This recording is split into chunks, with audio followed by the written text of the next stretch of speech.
Assalamualaikum warahmatullahi wabarakatuh. Perkenalkan, saya Nur Afni selaku pemateri pertama yang akan membahas mengenai pengertian risiko pasar dan karakteristik risiko pasar. Yang pertama yaitu pengertian risiko pasar.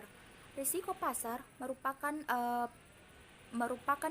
risiko kerugian yang terjadi akibat penurunan harga pasar yang terjadi karena adanya perubahan faktor pasar dan ini juga merugikan posisi portofolio bank.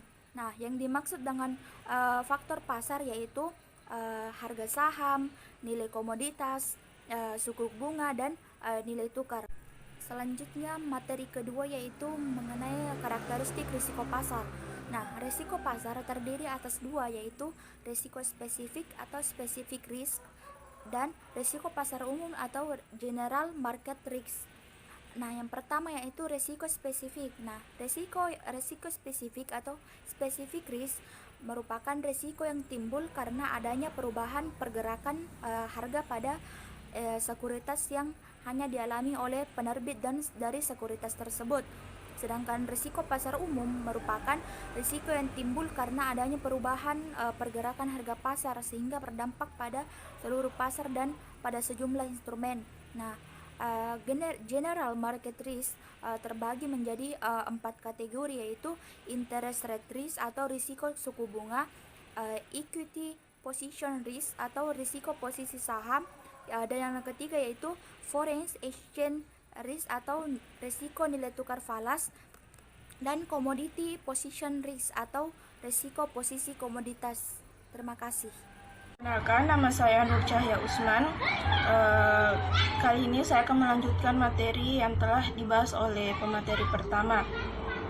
Materi yang saya akan bahas yaitu bentuk-bentuk pasar resiko. Ada dua.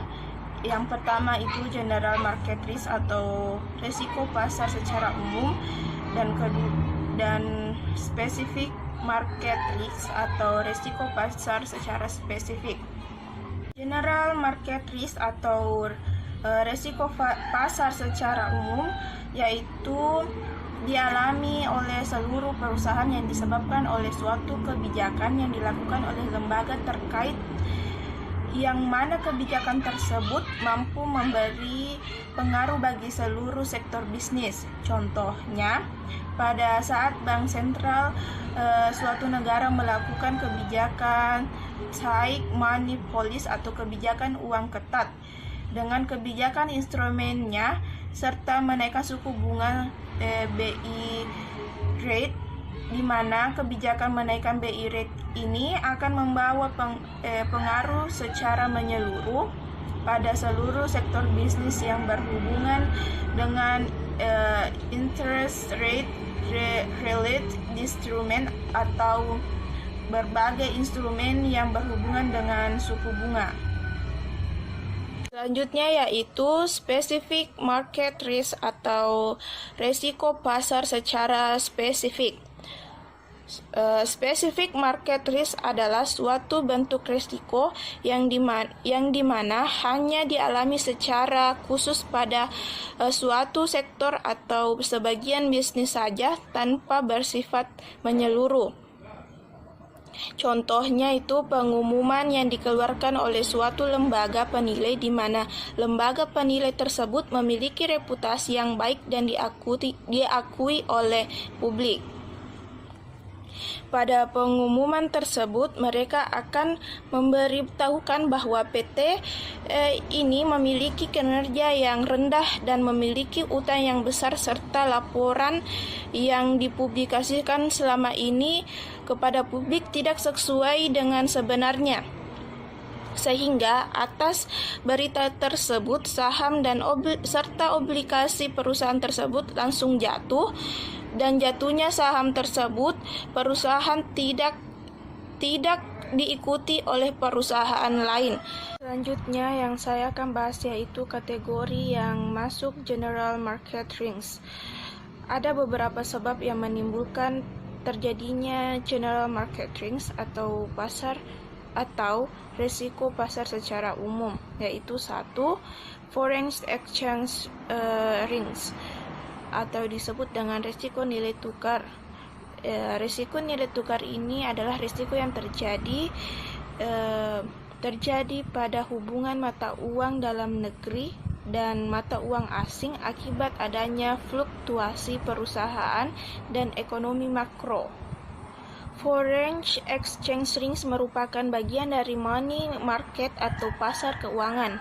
Saat ini aktivitas perdagangan foreign exchange mengalami peningkatan yang signifikan di berbagai negara di dunia. Menurut survei yang diselenggarakan pada tahun 2004 antara lain oleh Bank for International Settlements, volume global foreign exchange trading tersebut telah mencapai 1,9 triliun USD per harinya.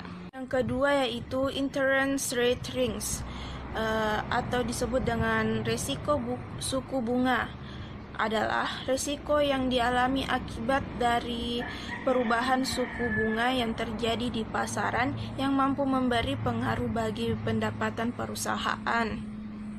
Tiga yaitu commodity position rings. Commodity position rings atau resiko perubahan komoditi adalah suatu situasi dan kondisi di mana terjadinya kerugian akibat perubahan harga barang komoditi. Perubahan harga komoditi di pasar yang disebabkan oleh faktor-faktor tertentu, di mana kondisi ini akan semakin parah pada saat barang komoditi tersebut telah terikat kontrak dalam suatu kontrak perjanjian atau commodity contract, serta informasi tersebut telah sampai di pasaran. Lalu yang keempat yaitu equity position rings. Equity position rings atau resiko perubahan kekayaan adalah suatu kondisi di mana kekayaan perusahaan atau stock and share mengalami perubahan dari kebiasaannya sehingga perubahan tersebut memberi dampak pada keuntungan dan kerugian perusahaan. Materi yang sempat saya sampaikan, adapun kurang dan lebihnya mohon dimaafkan. Selanjutnya akan dilanjutkan oleh pemateri ketiga. Assalamualaikum warahmatullahi wabarakatuh.